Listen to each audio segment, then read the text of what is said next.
what nobody tells you about turning 50 is that you get better at everything except you don't believe it.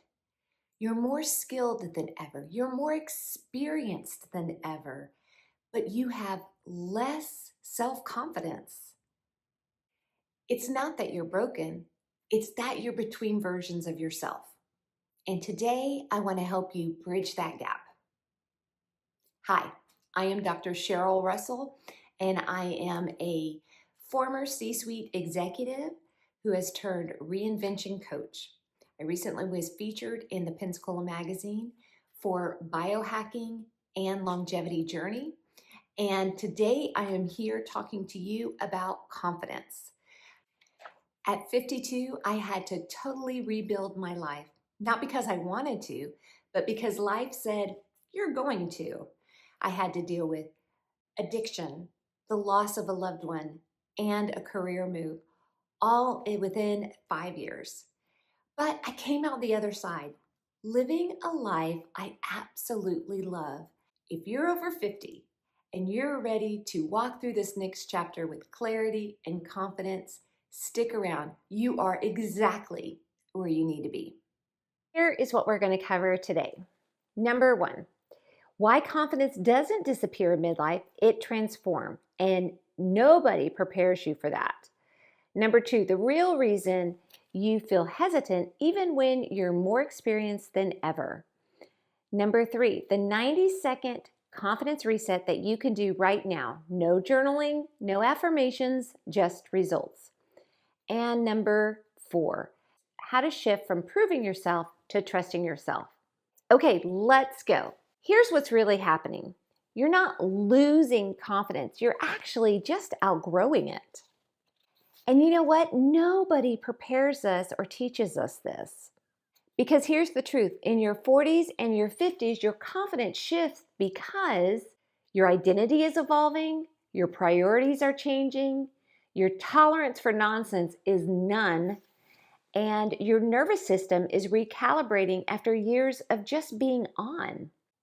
The truth is, most people, especially women in midlife, ask, why am I so hesitant to do this when I'm actually so qualified? When the question really should be, hey, does this still align with my purpose and my passion as I move forward? Maybe this is just your wisdom waking up. It's not a weakness, it's a transition, and we all go through it. And transitions always feel like a loss of power before we actually get our power back. Let's reframe this completely between old confidence and midlife confidence. So old confidence was proving, performing, pushing, being certain before acting, saying yes to prove you could. When midlife confidence is discernment, the ability to judge well, self-trust, calm authority, acting before certainty arises, saying no because you finally can. You don't need to feel fearless. What you need is to feel anchored. And when you walk into that room, and before you would say, do I feel like I fit into this space, to these people, to this organization, to this event? Now you walk in and you say, you know what? Does this room deserve my energy? That shift didn't come from motivation. It came from finally understanding that confidence is not a personality trait. It's actually your body regulating its nervous system. It's a nervous system state. Midlife confidence is quieter, yet it's stronger. It doesn't shout, and it knows. Let's talk about a midlife confidence reset. This is a 90-second practice that you can do anywhere. No journaling, no affirmations, no fake it till you make it. This is about a nervous system regulation and a cognitive reframing based by neuroscience, tested in real life. Step one is to name the drift. Speak it. Say it out loud or whisper it. I am not unconfident. I am in between versions of myself right now.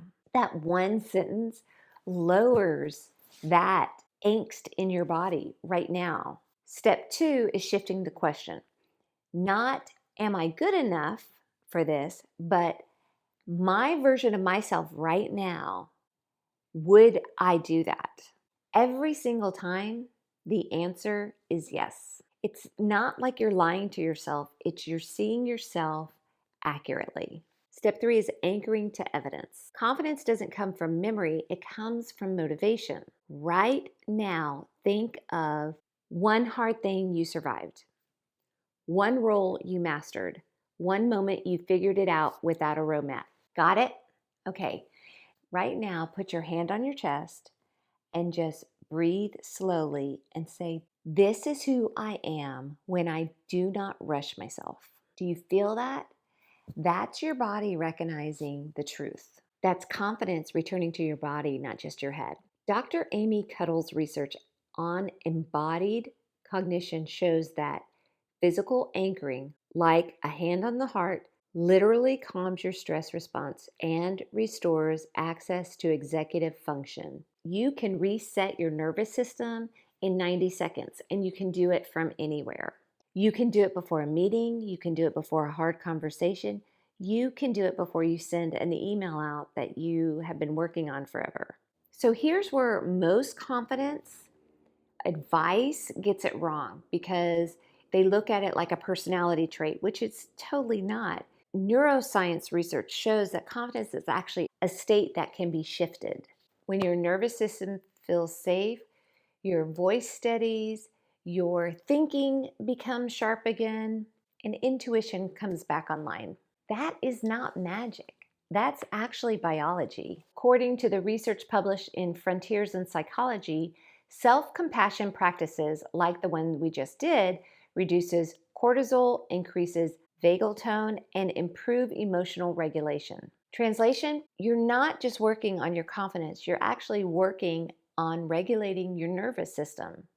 And in midlife, we just know. And once you feel that difference, when you really feel that difference, everything changes. You stop waiting for permission, you stop apologizing for space, you stop dimming your presence for others. You are now feeling anchored. Remember, you are not behind, you are not broken. You are integrating into the new you, the kind that doesn't scream, it stands. The kind that doesn't prove, it chooses. Look, if this is resonating with you, stay with me because this channel is about designing your next chapter with clarity, confidence, and no apologies. Thank you for watching.